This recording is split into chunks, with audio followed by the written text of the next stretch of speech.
Social security সুবিধা হ্রাসের সংখ্যা বাড়ছে। 2033 থেকে 34 সালে মাসিক বেনিফিট স্বয়ংক্রিয়ভাবে 20% বা তার বেশি কমতে পারে। যারা অবসর নেওয়ার পথে তাদের বিকল্প আয়ের প্রস্তুতি নেওয়া জরুরি, অন্যথায় দৈনন্দিন খরচে সমস্যা হতে পারে।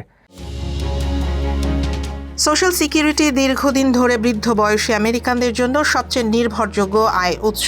তবে 2025 সালের ট্রাস্টিজ রিপোর্ট অনুযায়ী এই তহবিল 2033 সালের পর সম্পূর্ণ সুবিধা দিতে পারবে না। তখন তহবিলের আয়ের ওপর ভিত্তি করে স্বয়ংক্রিয়ভাবে সুবিধা কমানো হবে, অর্থাৎ মাসিক পেনশন কমে যাবে। বিশেষজ্ঞদের হিসাব অনুযায়ী অনেকের মাসিক চেক 20 থেকে 23% কমতে পারে। উদাহরণস্বরূপ $2000 পাওয়া মানুষকে পরে $1540 দেয়া হতে পারে।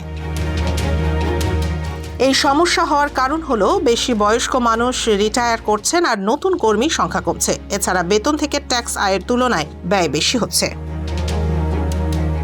যারা এখন অবসর নেয়ার বয়সের কাছাকাছি তাদের জন্য এটি খুব গুরুত্বপূর্ণ। সরকার এখনো কিছু পদক্ষেপ নিতে পারে, যেমন ট্যাক্স বাড়ানো, অবসর বয়স সামঞ্জস্য করা বা ধাপে ধাপে সুবিধা কমানো।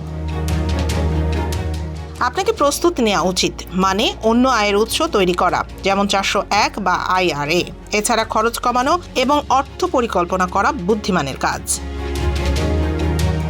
সোশ্যাল সিকিউরিটি দীর্ঘদিন ধরে বৃদ্ধ বয়সী আমেরিকানদের জন্য সবচেয়ে নির্ভরযোগ্য আয় উৎস। তবে 2025 সালের ট্রাস্টিজ রিপোর্ট অনুযায়ী এই তহবিল 2033 সালের পর সম্পূর্ণ সুবিধা দিতে পারবে না।